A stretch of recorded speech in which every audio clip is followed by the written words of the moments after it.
जीअं सिंध जीअं असांजो क़ाइद मोहतरम रसूल बख्श पली जो जीअं सिंधी अवामी तहरीक जे मरकज़ी ऑर्गेनाइजिंग कमेटी ऐं इलेक्शन कमीशन गॾियल नमूने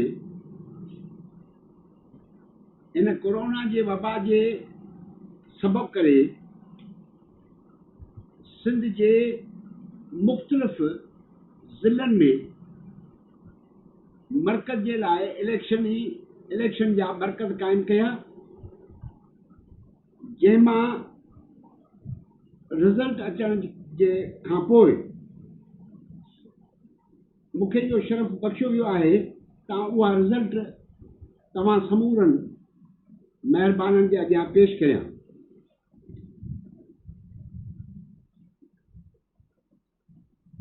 सभ खां अवल ऐं पहिरें 29 नंबर खां असांजी पार्टी फ़ैसिलो कयो हो त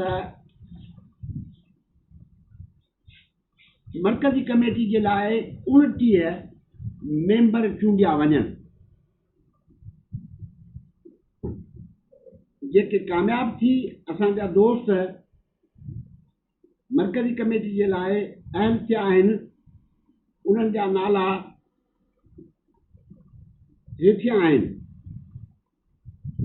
इक़बाल जरवार, जंहिं 442 वोट खया आहिनि ऐं उनखे इलेक्शन कमीशन कामयाब करार ॾिनो आहे। उनखां पोइ मसूद अनवर पलीजो, जंहिं 448 वोट खया आहिनि, कामयाब थियो आहे।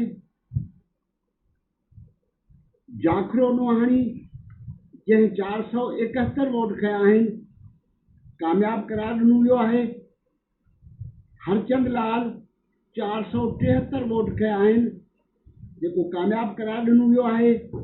एडवोकेट सरवाण जतोई, जंहिं 501 वोट कया ऐं कामयाब करार ॾिनो वियो आहे। अली मोहम्मद परवेज़, जंहिं 511 वोट खया आहिनि ऐं कामयाब करार ॾिनो वियो आहे। एडवोकेट गफ़ार मलक 520 वोट खणी कामयाब करार ॾिनो वियो आहे। महराण सिंधी 540 वोट खणी कामयाब थियो आहे। अब्दुर्रहमान समूह 558 वोट खणी 59 वोट खणी कामयाब थियो आहे। अब्दुल मनान शेख 564 वोट खणी कामयाब थियो आहे। असांजी भेण नूर बानू मल्हा साहबा 567 वोट खणी कामयाब करार ॾिनी वई आहे।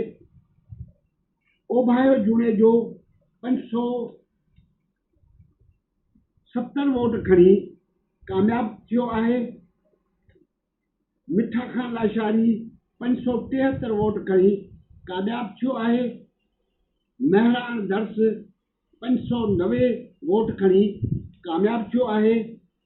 एडवोकेट इम्तियाज़ जतोई 591 वोट खणी कामयाब थियो आहे। राहिल भुट्टो 592 वोट खणी कामयाब थियो आहे।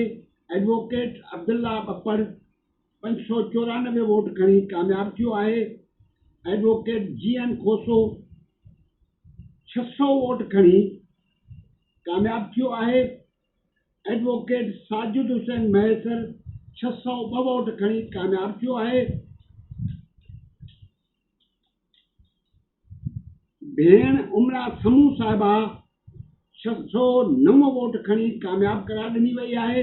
अब्दुल कादिर रांटो 619 वोट खणी कामयाब थियो आहे। एडवोकेट वसंत थरी 624 वोट खणी कामयाब थियो आहे। अदी सिंधू मंगनहार साहिबा 632 वोट खणी कामयाब थी आहे। डॉक्टर मारूई पलीजो 632 वोट खणी कामयाब थी आहे।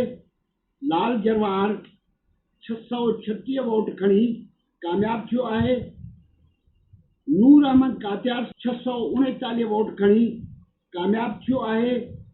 अदी हूर निसा पलीजो साहिबा 640 वोट खणी कामयाब थी आहे। एडवोकेट सजाद अहमद चांडियो 644 वोट खणी कामयाब करार ॾिनो वियो आहे। डॉक्टर रसूल बख्श ख़ासि करे 647 वोट खणी कामयाब करार ॾिनो वियो आहे। हे असांजा साथी कामयाब थिया आहिनि ऐं समूरनि दोस्तनि खे इलेक्शन कमीशन जे मेंबरनि जे तरफ़ां ऐं असांजे चेयरमैन जे तरफ़ां मुबारकबाद ॾियां थो ऐं उमेदु थो करियां त असांजे मरकज़ी काउंसलरनि जेको मथियनि साथियुनि ते एतमाद कयो आहे, उमेदु आहे त ईंदड़ 2 सालनि लाइ जेका हे मरकज़ी कमेटी चूंडी वई आहे उहा पंहिंजा फर्ज़ कुशल सुलझी सां सरअंजाम ॾींदा ऐं पंहिंजे पार्टीअ खे वधीक सुरखुरो ऐं मानाइतो बनाईंदा। जे आइन मुताबिक़ जेका मरकज़ी कमेटी चूंडी वई आहे उन जो पहिरियों इजलास 5 जुलाई ते सुबुह जो 10 वॻे T10 वलीजो हाउस ते सुबुह जो 10 बजे रखियो वियो आहे, जंहिंमें समूरनि साथियुनि खे शिरकत करण जे चयो वञे थो, जेके पहिरीं इजलास में ईंदड़ 2 सालनि जे लाइ पंहिंजो पाण मां उहिदेदार चूंडींदा।